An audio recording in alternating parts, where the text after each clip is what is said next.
Be confident, be bold, be authentic, but don't forget to take action.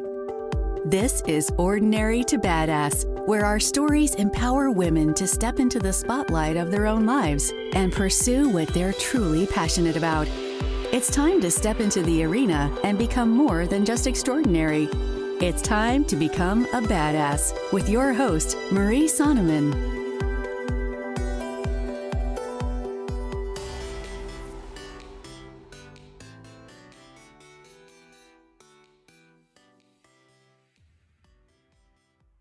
Welcome to Ordinary to Badass, episode number 66. In this episode, we talk with Tiffany Babb. Tiffany and I talk about taking on projects, overworking, and why the prequel is never as good as the sequel.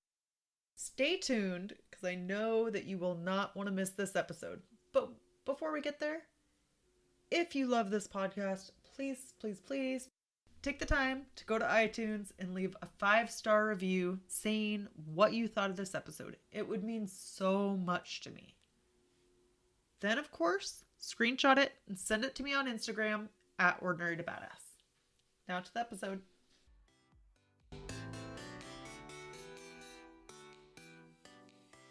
Welcome to Ordinary to Badass. Whether you're ordinary or badass, I'm glad you're here. Today's guest is Tiffany Babb.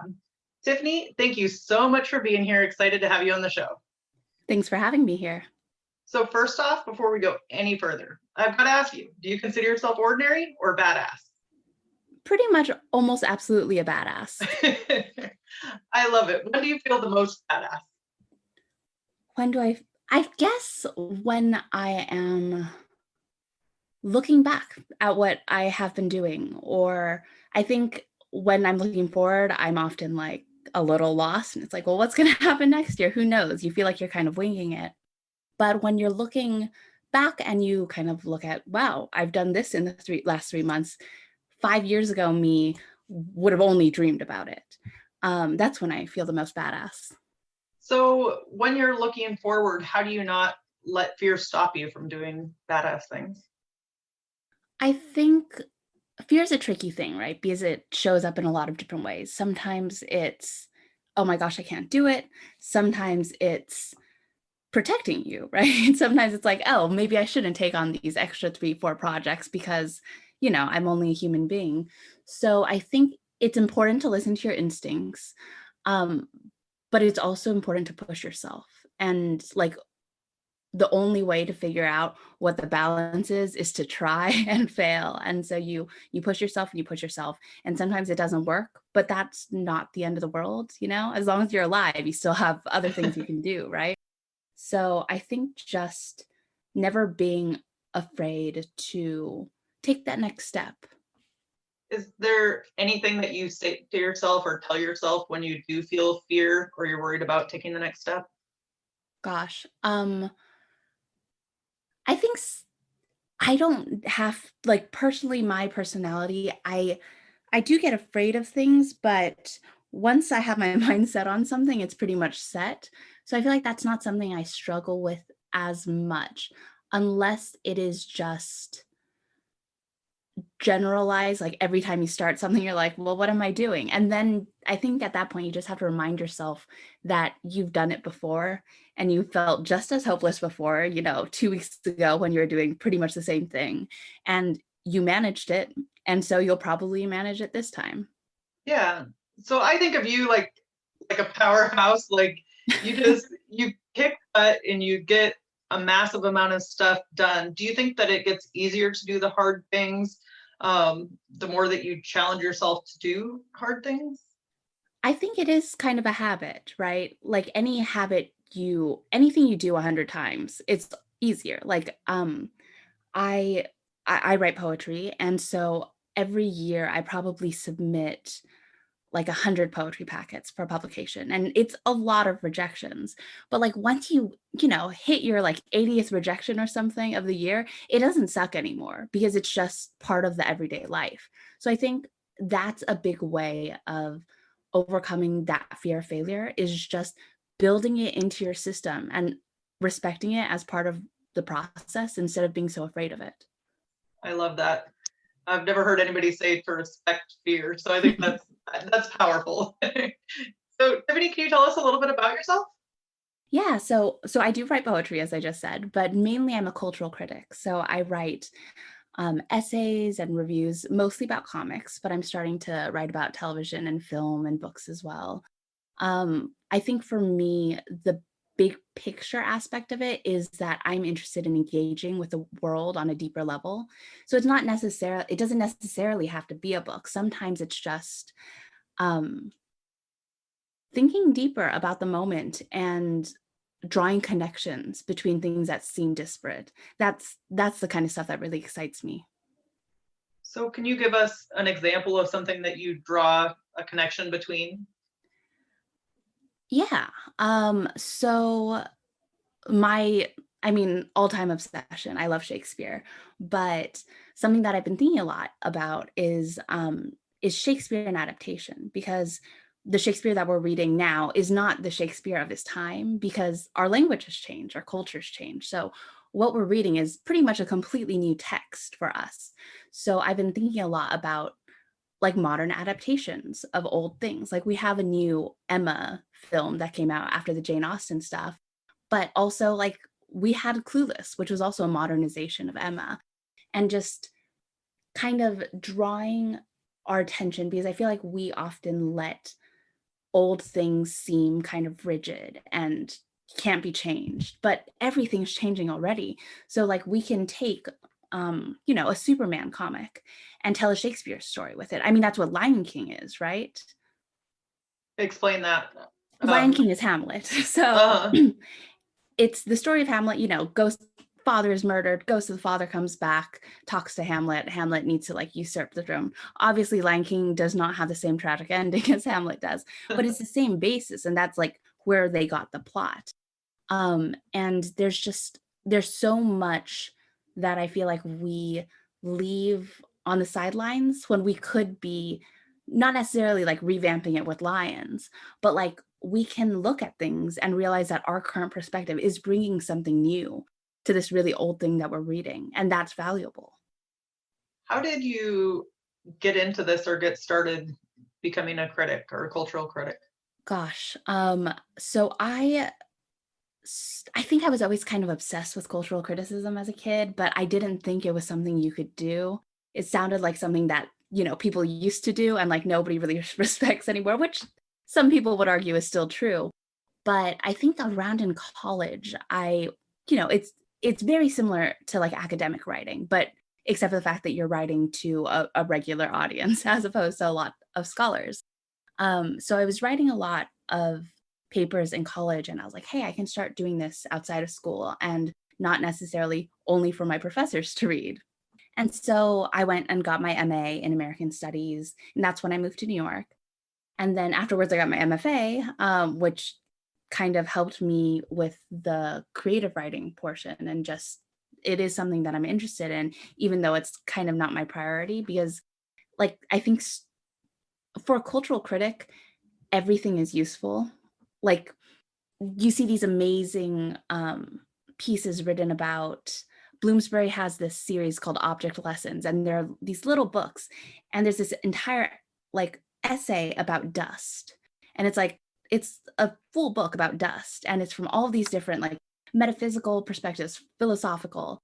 And if I were learning about dust, like, well, if a normal person's learning about dust and they're not a dust scientist, they're like, well, this is pretty boring and useless. But for a cultural critic, if you can take that idea, if you can take that framework, that slice of knowledge, and make it about the world, I mean, that's kind of what we do, right?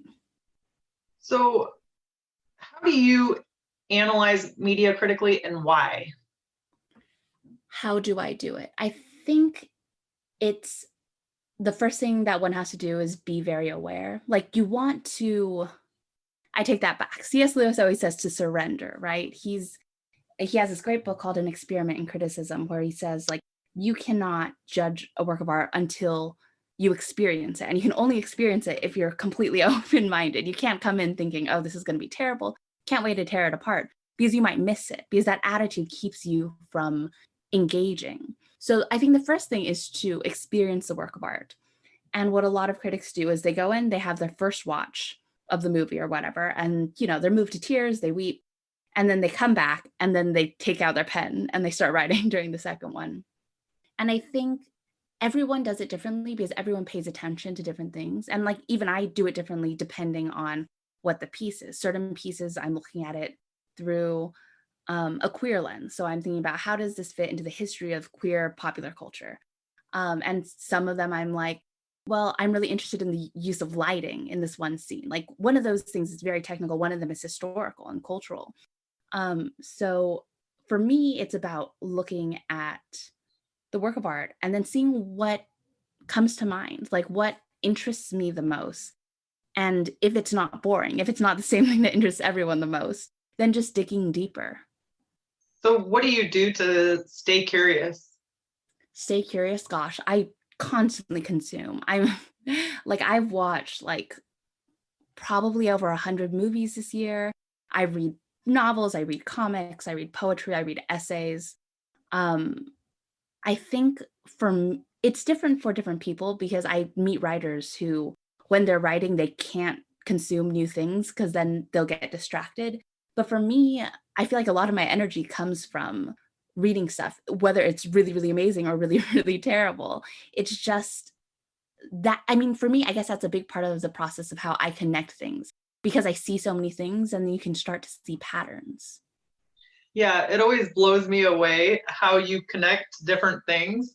And I love reading your newsletter because it's things that I don't hear. Like in my daily life, I don't hear other people connecting those things, or I never would have thought about it. So I just think it's amazing to hear a different and fresh perspective. Thank you. It's my newsletter is one of my favorite pieces of writing because every month I can decide what I want to write about, and it could really be anything. I think one month I wrote about this website called Window Swap, which is just videos of windows from around the world. And that's not necessarily, the hot movie that everyone's talking about this week, but it interested me. And I was like, hey, I could draw this connection between this idea of sitting still and looking out of someone else's window for 10 minutes and where we are right now in the world. And I think that's kind of the fun, is just, as I was talking about earlier, like art changes over time, but that means that like our relationship with the art changes over time. Like when you're listening to a song that used to be your song with your romantic partner, but now you've broken up and it's been 5 years, it's a different song. Like that song brings different memories than when it was when you were in that relationship. So if you can kind of tap into that moment or tap into like what you're feeling when you're interacting with that work right now and explain why, I think that's really, really interesting to other people. Yeah. And I was going to say, when you were saying that, I was like, do you think art changes over time, or do you think we just change over time? I think that's a complicated question. I think it's both, right? Because art doesn't exist in a vacuum. To me at least, a lot of people will disagree with me, but to me, art, like meaning is placed upon the art by the person interacting with art. So this sculpture is one thing.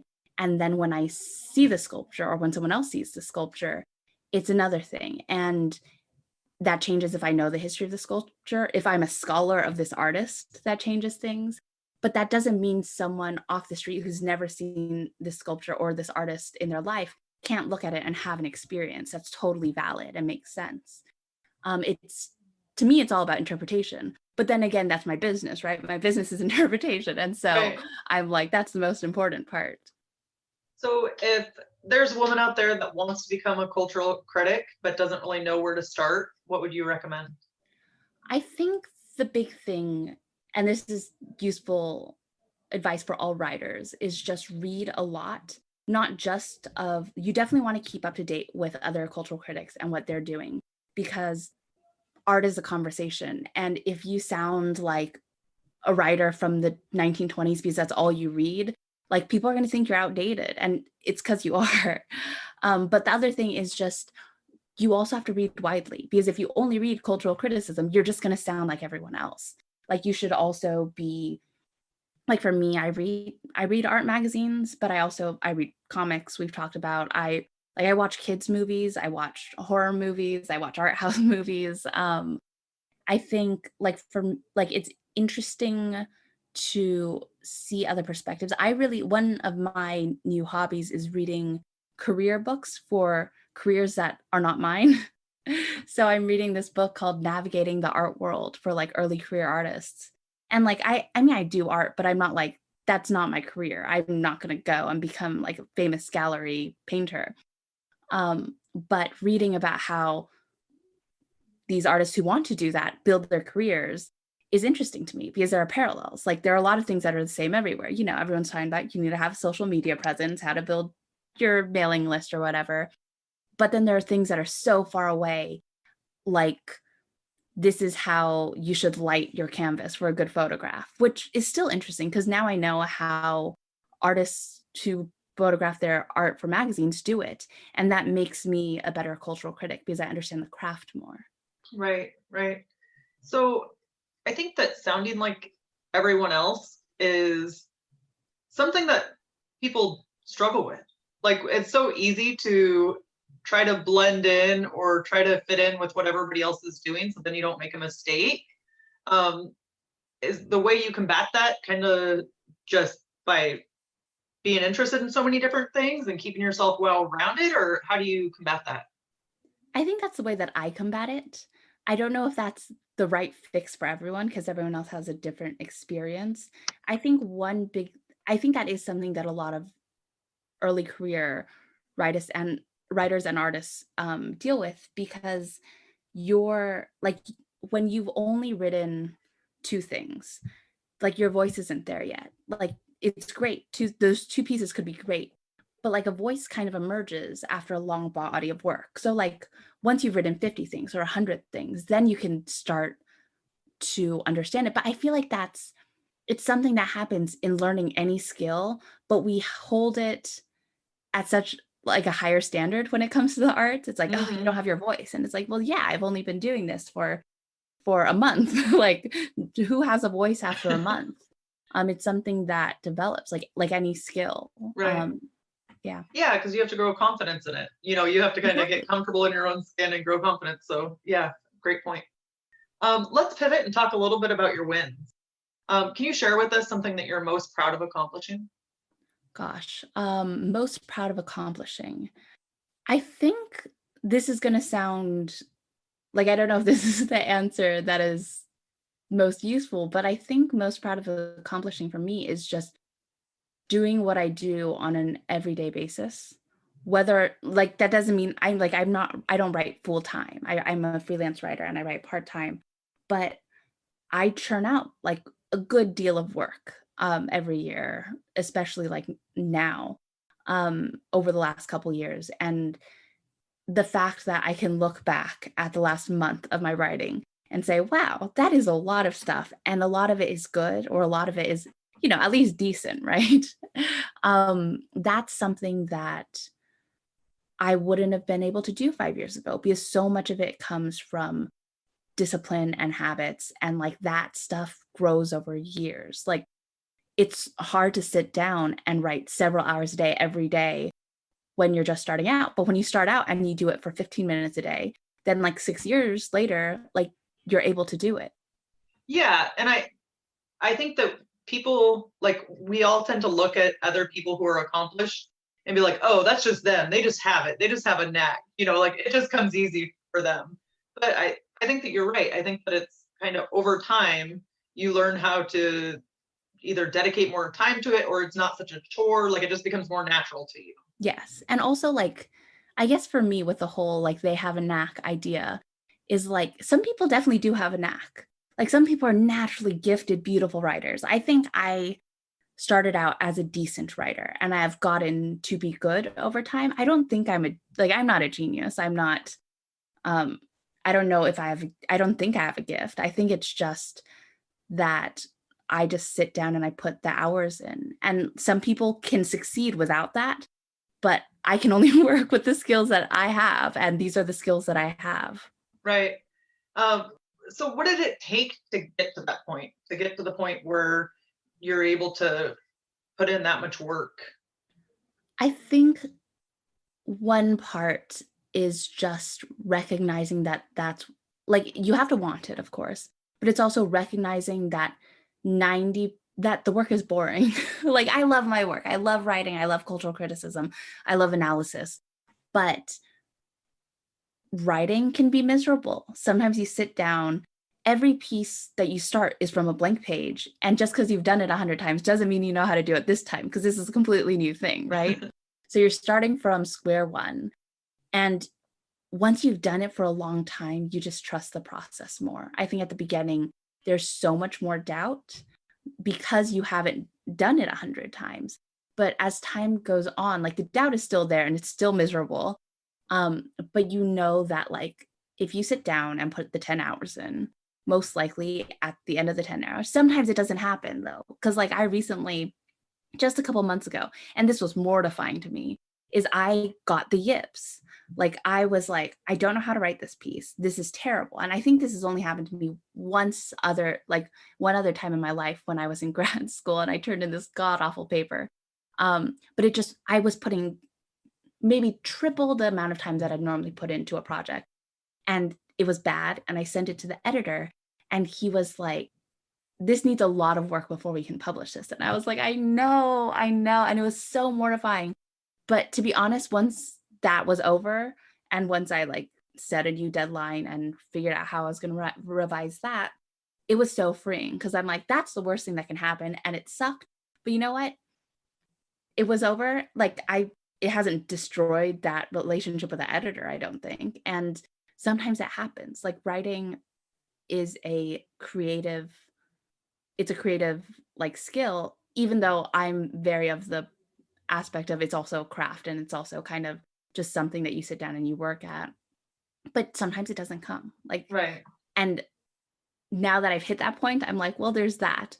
But I think it is just like thinking about, let's say I've been writing about 6 years. That's happened twice, once in school and once now. And so it's not always going to come, right? It's just going to come sometimes, hopefully as rarely as possible. And a big part of that is just treating it as if it's any other job. And I know writers talk about this all the time, but I think it's very distracting in the arts. And I know this is happening in the visual arts too, because of that book I'm reading. But like people think that because it's a creative like field, there's like talent and there's no talent and that's it.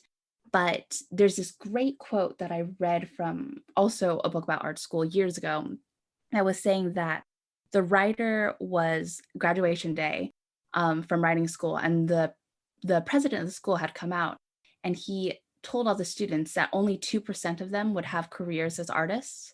And it wasn't the most talented 2%. It was the 2% that would keep knocking on doors even after everyone had quit.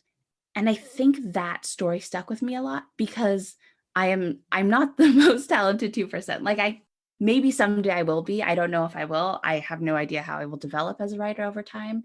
But if I can be that 2% who keeps knocking on doors, who, has the longest spreadsheet of submissions, who keeps pitching, who keeps writing and publishing, like that's what careers are built on, not pure talent. Yeah, and I think that can be spread through anything. Yes. Like that doesn't have to just be art or for creatives. It can be whatever line of work you're doing or whatever thing that you're like passionate about. You can just keep doing it. And it's the ones that keep like persisting and learning from it and not beating themselves up. I think they're the most successful at not the ones that, like you said, are the most talented. Yeah, I mean, life is made up. I don't know if it's our culture or if it's just humanity, but we like to think of big events. It's like wedding day or graduation day or the day I won this award. But that's not what life is. Life is made up of lots of just single days of like regular everyday life. That's the majority of your life. And because that's the majority of your life, that's the majority of what's going to impact your life. Like having the one really great career day is awesome. And maybe for a small percentage of people, it'll kick off the rest of their career. But even if it does, like they still have to do the everyday work after that to maintain that. So recognizing that like I can't control whether or not like tomorrow I get published, like, I don't know, in the New York Times, but I can control how many hours I sit down and work on. I can control improving my craft. I can control um, making sure that I'm reading enough good writing. And so I know that I'm staying on, like, on topic for, like, so I'm reading the hot book or whatever. So I know what everyone else is talking about. Even if I'm not going to write about the hot book, it's still important to stay current um, when you're talking about culture. I think focusing on what we can control, which is so much of our careers, actually, just in general. Like, we make choices every day. And even though we don't see the results immediately, like, we'll see the results 3 years from now, or 5 years from now, or 10 years from now. Yeah. And I like how you talked about like the stuff that's in the everyday. I know when I ran my first marathon, training for it, everybody always kept saying like, oh, like the beauty's in the training, not the actual day of the marathon. And I didn't really believe that until it had happened to me. But it really is. It's all those hard days that you put in leading up to it. And it makes that final event maybe not what you put it as in your head, because you've already trained, you've already told yourself it's going to happen, you're going to make it, whatever that thing you're, like that end goal that you're going for. But actually, like, the greatness is in the hard days of work where you want to give up or cry or stop, but you keep going. I don't know. Absolutely. I mean, those training days are that's what gets you to the marathon. Like, the marathon isn't a thing in itself. Those training days are what made you able to complete the marathon. And those training days are what affect your health. And Right. like running one marathon, let's say someone's very unfit, but they still make the marathon, which could happen, I'm Yeah. sure. But like, that person isn't healthier than the person who trained every day for months and months and months. Right. Right. Yeah. So I love that analogy of like the beauty in the daily or in your daily life. So let's pivot a little bit, and life isn't all gumdrops and lollipops. Everything's not perfect. So tell us a little bit about your struggles and maybe a time where you gave up and now you wish you wouldn't have. Gosh, struggles are, every day. They're every day right now. We all have a lot of 2020. struggles, right? 2020, just the world in general. But personally, I think things that I wish I didn't quit. I think a lot of things. Like, there's a lot of little things along the way that it's like, I wish I stuck with that a month longer, or I wish I had um decided. Like, I guess mine is like, I can get very, like, I'm very bold in my day-to-day life, or my in my writing, and in my way of speaking, in my mannerisms. But like, sometimes I can just be so afraid to shake things up and like go and do something different. I love talking to strangers, but sometimes I'm like, I don't know if I want to go to that event, because I don't know if I'll be able to like jive with other people. And well, now there are no events, and now there's no traveling. And I think a little bit I've been thinking a little bit recently about just, well, it would have been cool to like push myself a little more and have different experiences. I think, like, for me, I get set in my ways, even though I consume a lot of different things. Like, I don't go to that new restaurant on the corner because I know I like this restaurant already, right? So that's probably on the regret side. As for failures and just things not going well, I did earlier talk about getting the yips for writing, and that has really changed my mindset for the better, which is exciting, even though it felt god awful when I was going through it. Which I think has also helped me think about failure, and that's like not super public failure, but it's like, the editor was someone I respected. So it was like not private failure either. Right. But I think it's one of those things where the worst thing has happened and you're like, okay, so that thing that I was scared about for so long happened, it passed, and now I'm still here and everything's still okay. And so hopefully that'll make me braver. Don't know if it actually will. We'll see how that happens. But other than that, I think, like, it's strange because for me, writing and my work isn't like, when I'm going through bad times personally, somehow I write more. It's like I'm generally anxious, but then when like everything's going to hell, I'm like, well, everything's going to hell. At least I don't have to stress out about things going to hell anymore. So somehow I feel like my output is so much higher when things are going poorly. But yeah, it is a strange thing because I can think of like a ton of like hard times I've gone through, but when it comes to my work, like it was never something that was too difficult to overcome because a rejection is just a rejection. And I think that's something you really have to get into your head when you're writing because you're going to get more rejections than acceptances by like tenfold. So once you shrug that off, like there are no big failures because they don't want it. Okay, well, I work on something else. They don't want that. Well, I'll work on something else. And you just keep going. And that's just part of the process. All writers go through that. Even super, like I was listening to a class seminar thing from the poet Kaveh Akbar, who is one of the most talented poets in the world, in my opinion, right now. And, his stuff's in the New Yorker, it's in Poetry Magazine. He's really, really big and beautiful poet. But he was like talking about like, oh yeah, I tried really hard to place this poem and nobody wanted it. And I was like, what? But you're Kaveh Akbar, like you're a very famous poet. But he still has to deal with rejections. That's how this industry works. And that's good It's life. too, right? Because like no matter who you are, not all of your work is going to be your best work. Yeah, and not everybody's gonna love Also true. Like it. just because it's your best work doesn't mean it's right for this magazine or it's right for this newspaper. Yeah, that reminds me, I can't even think of the name. I think it was a Elizabeth Gilbert book of how she had submitted one piece she had submitted one piece of writing and they said, nope, that's not for us. And then she later submitted it again and they were like, we love it, and it was a couple of years later and they thought it was like the best thing ever, but it was a different time. And maybe the first time it just kind of planted a seed.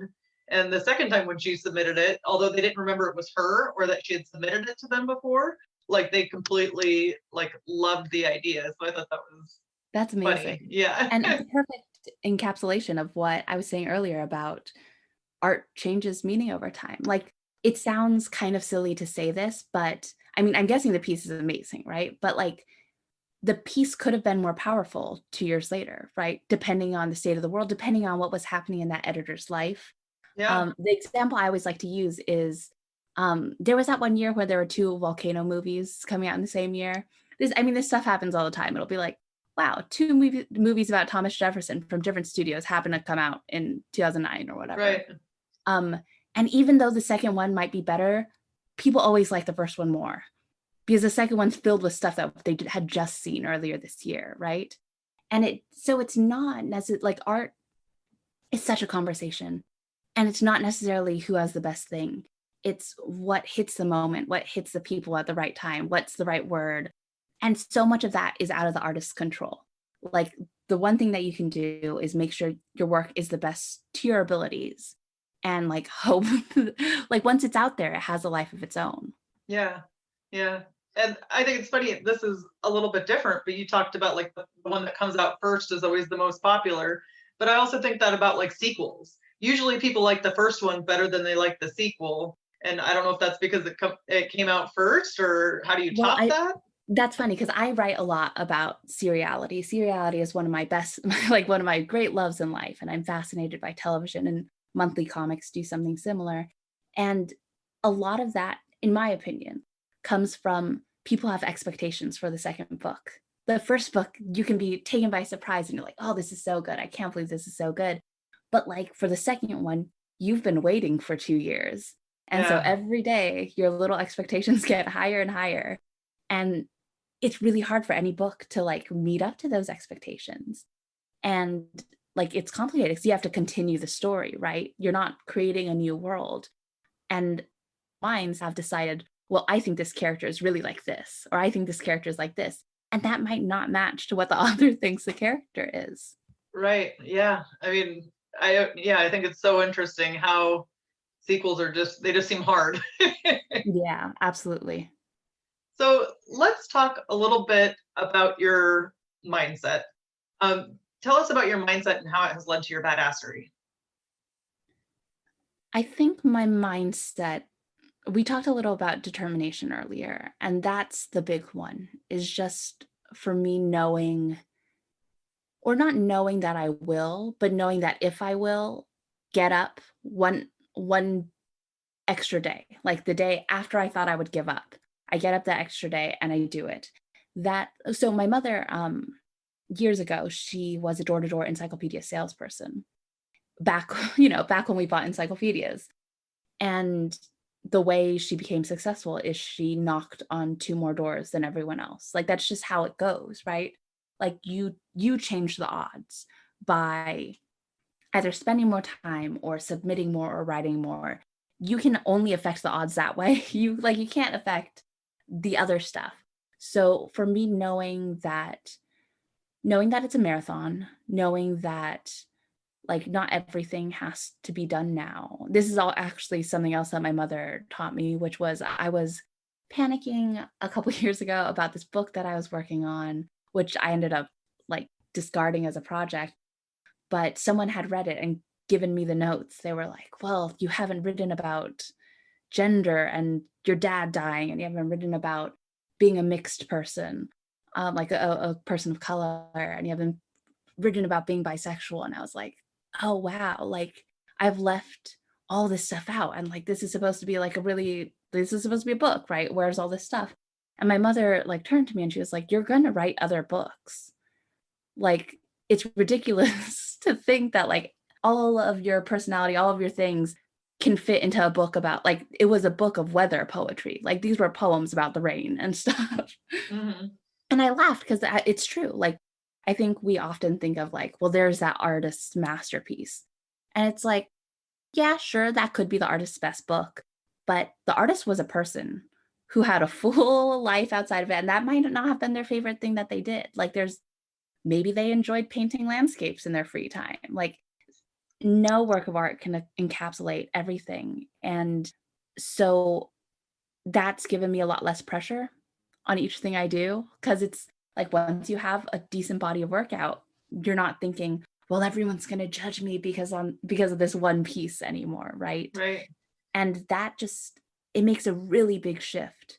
That shift in mindset makes it easier to do the work every day. And just realizing that, well, today I'm putting my one block onto the wall and tomorrow I'll put my next block, instead of thinking, oh my God, I have to build a whole wall every day. Yeah. Because nobody can build a whole career in one day, right? That's not how lives are made. Like we do Right. one thing at a time.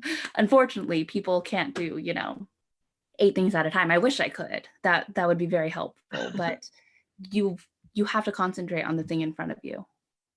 So it sounds like your mom was kind of a big influence on you and like she was a strong woman. What's something yeah. that you've learned from her? Gosh, a lot. Those two are big ones, I think. She was the like my dad was a stay-at-home dad, and she worked, and she runs her own business and stuff. And I think I do have a bit of an overworking problem that I'm trying to manage now, and I'm being a lot more healthy about it now after last year I had a bunch of health issues that came along with that's actually a really good moment of tribulations, I guess, because about this time last year, my health started tanking really bad. And I had really bad pain, like serious chronic pain. And to the point, and I was losing energy, like to the point where there's this one day I went to Costco and I was walking around and I had to sit down on the floor and ask my mom to pick me up, like drive to Costco and pick me up in her car because I couldn't walk anymore. And it was overwork. Like I felt fine. I was like, I feel fine. It's fine. Like I'm getting 8 hours of sleep a night, but like every waking moment was work. And that's really unhealthy, right? I think growing up with my mom like really pushed me to do the extra mile. But at some point you have to set a boundary and like and burnout, like realizing that I could not work pretty much for several months was like a huge disaster emotionally, because I was like, Yeah.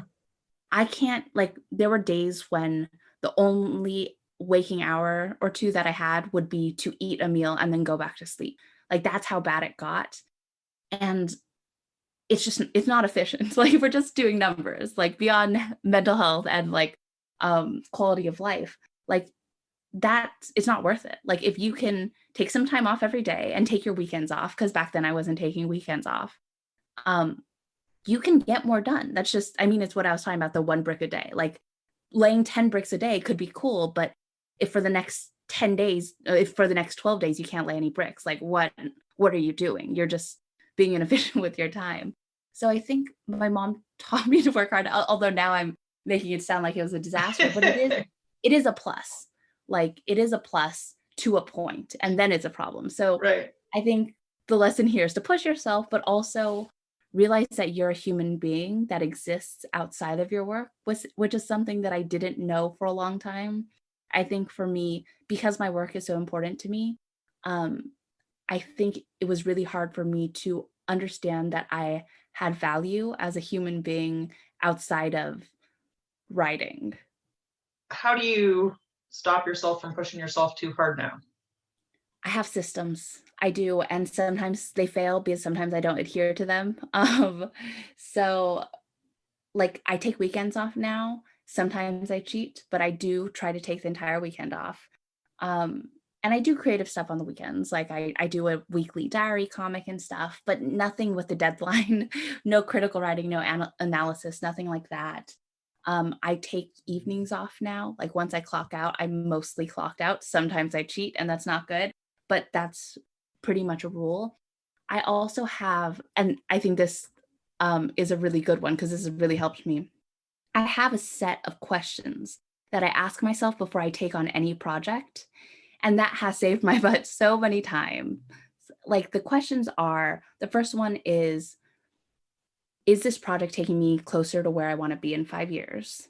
The second one is, how much, like, what am I getting out of this project? Like, am I getting money? Am I getting like a cool new connection? Am I doing a favor for someone who's done me a lot of favors? Like, there has to be something bringing me there. And then the third question, which is always the toughest one, is doing this worth taking time away from the other things I'm doing right now? And anytime I ask myself these three questions before taking on a project, like, I never regret taking on a project after I answer the right answers on those three questions. But when I don't ask myself the questions, I'm like, why did I sign on? Why did I volunteer to do this? For no reason at all. And I'm not getting anything out of it. And it's not worth my time. And I'm miserable. But now I have to do it because I've committed to it. So I think those questions have really, really helped me when I Okay. ask myself the questions. So is this gonna bring me closer to where I want to be in 5 years is number one. What is number two? Number two is, what am I getting out of it? What am I getting out of it? And then is this worth me taking away from what I'm doing now? Yes. Is that right? Okay. No, I think that that's helpful to kind of put it in perspective to see if it's really important to you or if it's just an addiction to work. Exactly. And even beyond the addiction to work, sometimes things sound, it's flattering to be asked to do something. Like, someone's like, hey, I thought of you. I thought you'd be a great fit for this. And it's like, wow, that project sounds interesting, but it's a lot of time and it doesn't do anything for me. And it's going to be taking like 8 hours away from the other stuff I'm supposed to do this week. When you lay it out like that, it's easier to not lie to yourself that it's a good idea. Yeah. Yeah. No, I think that's important. And actually, I'll probably write those down and look at those myself because I definitely have the tendency to like overwork where it's like, okay, you just got to take a break. Yes. And like, it's like, I think our brains go, oh, opportunity. But like, not all opportunities are made equal. Like, some of them are not worth your time, right? Like, Right. some of them is like, oh, well, I'll be able to spend a little time with this person, but you're really only going to spend an hour with them. And it's going to take 20 hours for you to finish this stuff. And that, like, once you lay it out that way, it's easier to realize, like, oh, that, like, even though I'm like, oh, that is a perk, the perk doesn't outweigh the cost. Right. Right. So, Tiffany, let's end with a tip to encourage women who are in the arena fighting for the life that they want. I think my tip to encourage would be to make make your problems smaller. Like that sounds silly because problems are big, but like if you're going through something, nothing lasts forever. Like the situation can be very long, and that does not take away from like the pain you're going through and the stress you're going through and all of that. But that's something you're going through right now. And if you're looking at a huge goal ahead of you, like if you have to finish writing a book or something, like don't think of it as finish writing a book. Think of it as I got to do my 20 minutes of writing today. Because I think we sometimes, even the language we use, like, oh, I've got to finish that book, we're adding all this stress on ourselves. Or even like, oh, this is never, like, my life is going to be hell forever. Like, using that, like, the language we use is important. Yeah. As writers, we know this. And like, so important. Yes. And it may feel that way. And that is a very legitimate feeling, and it's very valid and it's very real. But using that language is causing you unnecessary despair sometimes. Like you're already despairing. Like despair is there. Don't give it any more space than it has to have. Like think of it as like sometimes you just have to get through the day, and that's it, and that's fine. Like you know your life more than anyone else does. But like try to think of it as just the day. Don't think of it as the universe. Don't think of it as like, I think women especially, like we make a mistake and we're like, oh, we are bad people. Right. And it's like, no, take responsibility for your mistake, apologize, fix what you can, and endeavor to be better. Like those are 3 really tough steps to do. Like it's hard to apologize, right? It's hard to make amends, but doing that little hard thing to keep us from thinking like of like, oh my gosh, catastrophizing that now we're just evil people. Like you just have to break the problem into smaller chunks, or at least I think identify it in the most specific way possible. And it's not as scary. What we imagine is always scarier than what it is, right? Totally. So powerful. Tiffany, how can we connect with you? So my website is tiffanybabb.com. That's TIFFANYBABB.com. And if you go there and you click, I have a banner at the top of the page, you can download 8 ways to engage with art more deeply. And that'll also sign you up for my monthly newsletter where I write an essay about art every month. And that'll also have updates on my writing. And I'm also on Twitter at Exploding Arrow. Okay, awesome. Thank you so much, Tiffany. You've been a total badass and I've enjoyed hearing your story. Thanks for having me. This was really fun. With that, we'll end our show. To all the badass women out there staying in the arena, wherever you are, whatever you're doing, own it and get after it. Wasn't Tiffany badass? I really enjoyed hearing her story. Now, for a game changer moment. I really loved what Tiffany said at the beginning of the interview about being badass. She said when she's looking forward, she feels uncertain. But looking back, the 5 years ago her would have only dreamed about what she's accomplished. You can feel uncertain going forward. Things can be hard. But you can still do them. You can accomplish the hard things. And then look back at yourself and be like, oh my goodness, 5 years ago, I didn't think this was possible. But just keep pushing yourself. Even if it's just the teeniest, tiniest step, every day, keep pushing yourself to do more. More of what you love, more of what excites you and thrills you. You don't have to push yourself just to push yourself, but push yourself just to do a little bit more than you thought you could do. That's what builds confidence and inner strength. Also, coming on Thursday, I have a sneak peek for you, or a new little segment I'm going to start doing or test out, see what you guys think. It's going to be a short recap of the episodes, but then also how you can apply it to your life and how the episodes affect my life or what I think of them. So tune in on Thursday for the sneak peek. It's going to be the first one. And I would love, love, love feedback from you guys. As always, Ordinary to Badass on Instagram. Or if you liked this episode of the podcast, I would be so honored if you'd head on over to iTunes and leave a 5-star review.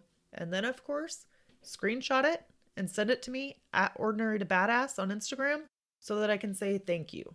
I am so grateful to you for listening to this podcast and excited to see where things go. And with that, I'll leave you to your badassery.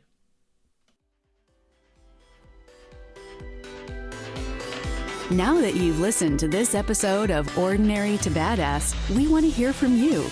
Go to our website, ordinarytobadass.com/podcast, and submit your own experience on how you took your life from ordinary to badass and get the chance to be on a future Spotlight episode of the show. That's ordinarytobadass.com/podcast. While you're waiting for the next episode of the show, wipe off the sweat, dust off the dirt, and get back in the arena.